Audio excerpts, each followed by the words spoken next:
There we go. I think I said that was Santana. I don't know why I said Santana. It's Adele, as you probably worked out. Anyway, 9:14. Hard to be back and get things right from the start. And we've got to say good morning to the Mayor of Dubbo, Councillor Matthew Dickerson. Good morning, Mr. Mayor. Good to see you back, Richard. You had very able replacements, of course, where you're gone, but it's always good to see your face in the studio. Yeah, I've got to thank Chris very much for doing what you've done. Kelly has been sensational, looking after breakfast, and Owen in the afternoons. We've got some really lovely people working at this place, we really have, and it left me feeling really confident as Program Director to go away and know that the station is in good hands, and they did a wonderful job, and I'm using this moment to thank them.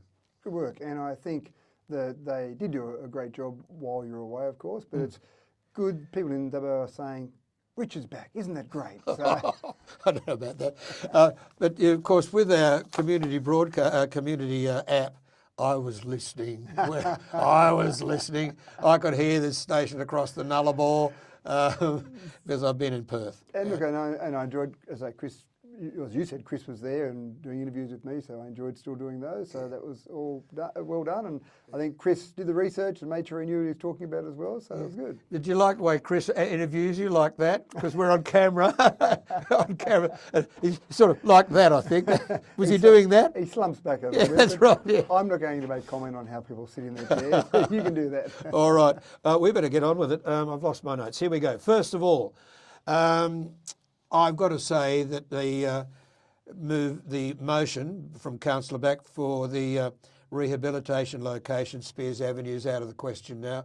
I know it's going to put a delay on it, but it was a unanimous vote of council, wasn't it, not to put it near Spears Avenue? Well, the interesting part about this, of course, the tricky part we have is that council doesn't control the drug rehab centre. That's true. We wanted to make sure that that was well known by everyone, because a notice of motion to council to stop it going location or move it is ridiculous, because we can't do it. We don't have the power to do that.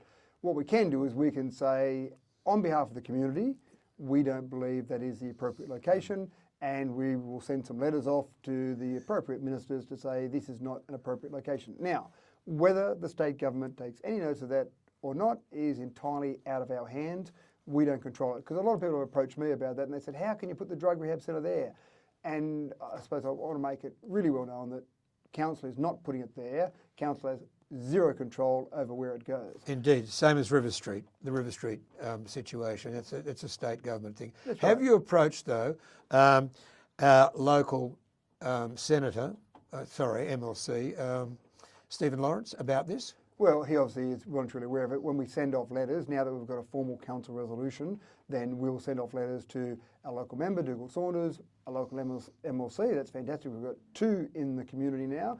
Stephen Lawrence will get that. Obviously, the relevant ministers will get that letter as well. So that's one And the thing. Deputy Premier? And the Deputy Premier. So I wasn't planning on going to the Deputy Premier. And, I would think so. Why not? well, just the ministers, the relevant ministers would be the ones who would make the decision on this. Well, Premier and Deputy Premier, because they have made statements in the past that they are interested in these sorts of things.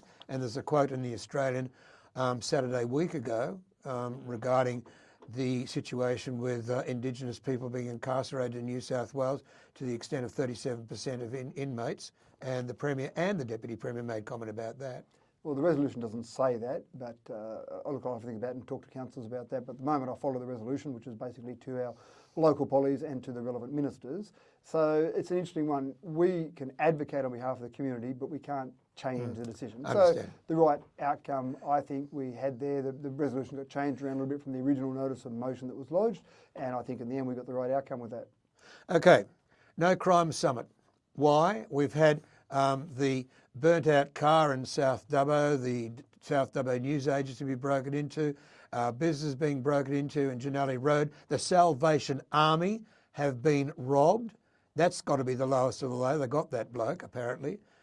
Why no crime summit? Well, again, this is a council resolution, so I can't tell you individually why each councillor voted the way they voted. But How did you vote? I certainly, and again, it is somewhat irrelevant because it's a council resolution, but I voted against the crime summit, but in favour of the community safety strategy.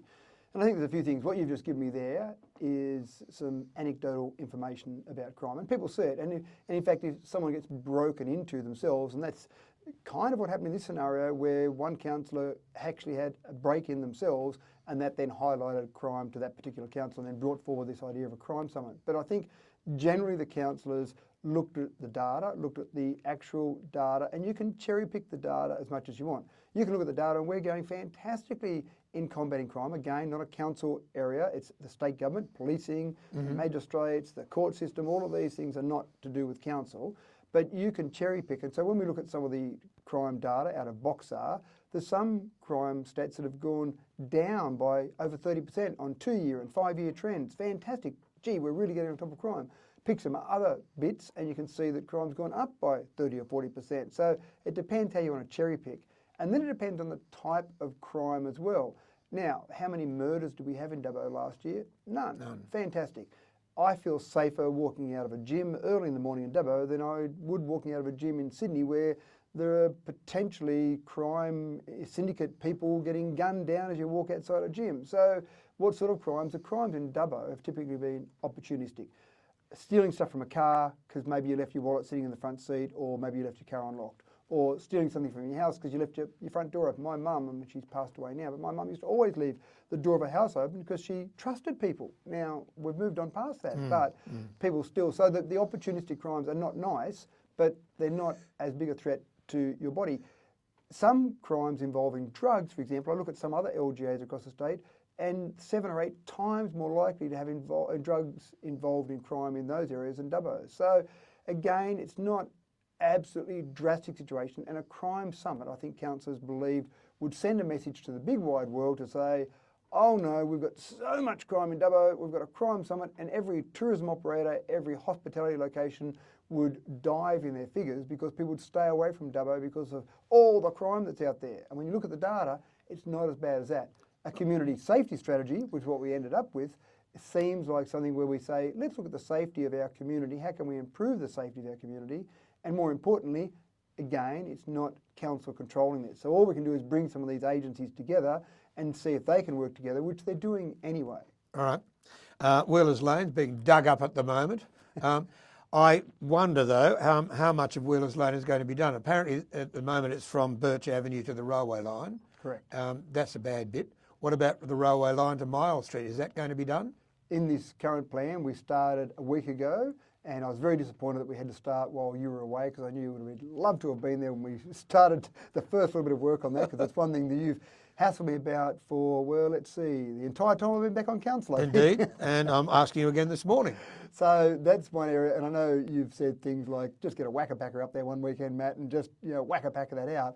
Well, that area that we're fixing, which is from the railway line to the Birch Avenue, so that section there, is $1.774 million we're spending on that area. So it's not cheap when you do work on roads. And we'll have interruptions there from last week when we started through to about September. Yeah, so, I can see that on the signs. Well, we know all that. What I want to know now is, from the railway line to Mayoral Street, are you going to do something about that? What are you going to do from St John's down to Boundary Road? Are you going to do that? So you're talking about Sheraton Road now. Yeah. So Sheraton... Oh, sorry, yeah, Sheraton Road. Sheraton Road, yeah. So Sheraton Road, the plans, we've got some long-term plans for that. That's not going to be done for the next year at best, maybe the next year and a half, because of a whole range of processes we're going through to try and get traffic, heavy traffic, to divert away from that area, build some roads through Blue Ridge, get that heavy traffic off there and through a more appropriate area through Blue Ridge, and then once we do that, spend the money on fixing that road to an appropriate level. Are you going to approach Mars to chuck in a few bucks? Certainly we'll be talking to, I won't talk about in detail any individual organisations or companies involved there, but there'll certainly be some discussions with various organisations who use that road to make sure that we're getting a fair and reasonable outcome for people who are using up that road as such, compared to the people who need to use that road for the occasional dropping off kids at school, that type of thing. So that's a long-term project, so I don't want to dress it up in any other way, shape or form. If we fix that road now, it would be in a similar state in a short period of time because of some of the traffic that's on there. Right. So we've got to remove that traffic from there in the short term. 9:24, but you still haven't answered this question about railway line to Mayoral Street for Wheelers Lane. I don't have that information in front of me to say when that will be done. I know we've got an extensive range of works over the next 12 months now that we've gotten some dry roads to work with. So I don't know off the top of my head. I'll have to find out that Okay. one. Sorry for you. All right. But at the moment... But I thought you'd still be happy with the first part because Well, you had yeah, Hasselby for a I long am, but time. all you've done so far is dig holes. It takes so much time to do work on roads. Yeah, but you're digging holes at the moment. You're not fixing the road, just, I don't know, putting pipes in or something rather I was at a for conference. whatever reason. I was at a conference recently, and one of the people at the conference hit the nail on the head. They said, everyone wants perfect roads to drive on, but they don't want the inconvenience of the work being done on the roads. And I went, yep, I know exactly what they mean. I don't care about the inconvenience. I just want a perfect road to drive on. And being in Western Australia, the roads in Western Australia they're just so good. And you've got It's like New Zealand, they're just so good because they've been properly built for a start, and they are doing a very good bypass around Busselton at the present time. They've opened 2 or 4 lanes and all hot mix, beautifully done. And I'm just thinking, why aren't we doing this sort of thing in New South Wales? I know it needs state money, I know it needs federal money, but it seems to me that I know where the federal money and the state money is going to Western Australia. Well, I think WA has got 2 advantages. One, Yeah, are you going to talk about the, well, you say it. well, mining royalties Exactly. is a big part of WA's income. But the other part of that is that they haven't had the same amount of rainfall that we had over the last 6 months of last year. So that was really mainly down the east coast of Australia. So WA, good luck to them. They didn't have all that rainfall. They didn't have the damage to their roads from that. So 2 advantages there, and it's hard to compare somewhere so far away. You more compare some of the roads around our local government area, and certainly when you drive outside our LGA, most of the roads are still in pretty poor condition. Yeah, speaking of that, I've just been informed at 9:08 on the Mitchell Highway between Lone Pine Avenue and the Northern Distributor Road in Orange, there's a 2-car crash and the highway is closed in both directions. You're driving to Sydney, go via Mudgee. Yeah, so hopefully no one was injured in that crash. Yep. Hopefully no one was injured in that crash. Well, exactly. They haven't mentioned that there. Usually they do. That just came through a few minutes ago. Very quickly, tree replacement. Another one of my hobby horses. We've got a lovely row of trees on Apex Oval, except one's dead. And that's coming down Wheelers Lane, where the slug sits at the bottom, waiting to book you, the mobile speed camera, the slug. Why aren't those trees being replaced? Now, I have looked at a number of local government situations in Western Australia at the moment, and their tree-lined avenues would leave ours for dead. And I'm talking about Fremantle, I'm talking about a little place called Tujay, I'm talking about Rockingham, I'm talking about Northam, I'm talking about Perth itself. Really and truly, we're not doing a very good job of gardening our city. So that's a matter of opinion, that's your It is a opinion, matter of that's fine. opinion. But I think Maybe I'm becoming an ABC presenter. that I think is one of the things where it just literally comes down to budget, workforce, the ability to replace those. Down the highway, for example, at the moment, where you've got the wall that separates the highway, the wall that separates the highway from Keswick Estate there. So there's some work being done now and trees along there. That's something that people have talked about in the past. But it does cost money to replace trees, and it does cost money to replace trees long term. So you can just put a tree in and it'll grow and then might die when it's a bit dry. So making sure you've got the correct infrastructure in the ground so that the roots go down and don't affect other infrastructure. It gets enough water there. Yep. All All of those. The Stockholm method is the typical method we use when we put trees in streets to make sure they're getting some water and the roots are going down. So it's not just as simple as your home around the garden, you have a tree die, you just whack another one in, slip up to some nursery and grab a tree and put it in. There needs to be a process we go through. And it is more complicated putting trees in particular, when they're on public roads, because you've obviously got to make sure that our staff are safe while you're doing it. There's no public road near Apex Oval where that tree is dead. Well, looking at that I one. was thinking more on the Mitchell Highway there. Yeah, with the exactly. highway All in right. the back of you. But it does come down to budget, and it comes down to how you're using that budget. And there's competition amongst all of our different divisions of council. They all want as much money as they can for their division. We've got a very passionate group of staff in the area that would be planting those trees, but they're competing with all the other different areas. So when you ask about Wheelers Lane and you ask about trees, it literally comes down to competition amongst those different divisions. I understand that, having been on council for 13 and a half years and putting up with you for a number of those years. I understand that. But really and truly, the priorities for parks and gardens, I don't think, are in the right area. They really aren't. And when I was on council, a tree was replaced, and they're not doing that now. Anyway, we'll move on. Bowls. And there's a challenge with the Amalgamated Council. makes it a challenge across the entire LGA for not just trees, but all of our Yeah, don't get me money. started on amalgamation. It was the worst thing that ever happened. Bowls, you mentioned. Yeah, bowls, come on. Do you play bowls? You're at the age yet where you can start playing bowls? I'm at the age where I can start playing bowls, but I'm not going to play bowls because I don't want to play bowls. But I have played bowls in the past and found it most enjoyable. And I'm being a bit ageist there, aren't I? Sorry, I do apologise, because bowlers are all ages and people, state champions and Commonwealth champions. 19-year-olds, but every Exactly associated bowls with geriatrics. Yeah. Well, you do tend to associate bowls with slightly older people, but this is absolutely... Aren't you careful? Very Slightly older people. Oh, he's a politician. Our mayor is a very good politician. Bowls, what's happening? So Bowls, New South Wales, we're going to have an absolutely fantastic outcome from this. They have typically run for 128 years their state championships in metro or maybe some coastal areas, so mainly around Newcastle, Sydney, Wollongong type area. And for the first time, they've ever decided or ever contemplated coming to a regional area. Now, Club Dubbo did a fantastic job with a bowls championship, a very rich tournament that they created because they wanted to basically show off Dubbo, show off what they could do at Club Dubbo, and really show off bowls to a whole range of people. And I think Bowls New South Wales were pretty impressed with what Club Dubbo did. On the back of that, they then approached council and said, we'd like to bring the state championships here, but we need an amount of money. Now, that would have blown our entire budget for event attraction in one go. So our staff actually said, no, I don't think we should do this. And I actually thought, maybe we can do this, let's see how we go. So I spoke to the 3 clubs in Dubbo that would host it. So you'd have a main host and 2 sub-hosts. So that's the Macquarie Club, Sporties in West Dubbo, and then Club Dubbo, of course. Spoke to Bowls New South Wales CEO. I said, look, we really want this for Dubbo. How much money do you need to get it there? Let's see if we can negotiate amongst the 3 clubs and council to bring it here. They needed $55,000 to take it as far regional because they'd never done it before. And there are extra expenses running that. I understand that fully. And there's probably a bit of nervousness from Bowls New South Wales. They've got a board to make sure that they run a successful event. It runs over 13 days.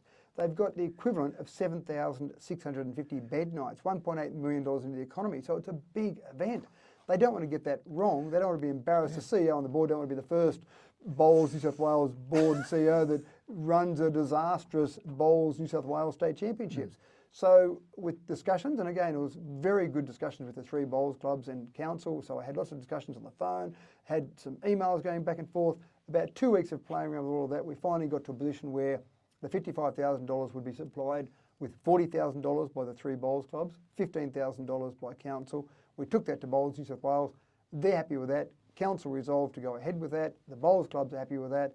So from next year, 2024, we'll have the state championships, but it's a 3-time deal. So you'll have it in 2024. It'll go back to a metro type location, 25. Then 2026, we'll have it here, back again, and then 2028. So for 24, 26 and 28, we'll have the state championships here in Dubbo, which is 15 grand each time. Who cares? That's good. From a council perspective, but well done to those 3 clubs. Yeah, We're also putting their hand in their pocket and supporting it. Now they'll get extra patronage over that time, so that'll obviously repay some of that money as well. But I think this will be a really, really good event. And when I do, let me be a little bit ageist again now, when we have events like Touch Footy, we have families come here, but some of the people that we had during Touch Footy, 7,000 or so people we had here, some of those were kids. They don't have the same ability to spend money. They don't have the same discretionary expenditure as some people who might play bowls, who might be slightly older and might be in a more comfortable place in their life with their discretionary expenditure, so, or their disposable income, if you like. So I think from an income point of view for Dubbo, it'll be even better than the $1.8 million that we've conservatively estimated. All right, just to make sure they've got plenty of charges along the highway for those who've got electric cars. That's another story. And they will come from across the state. You're spot on there. And Dubbo is a very convenient location for people to get to. Yeah, okay. Is Councillor Goff going to donate her salary to charity?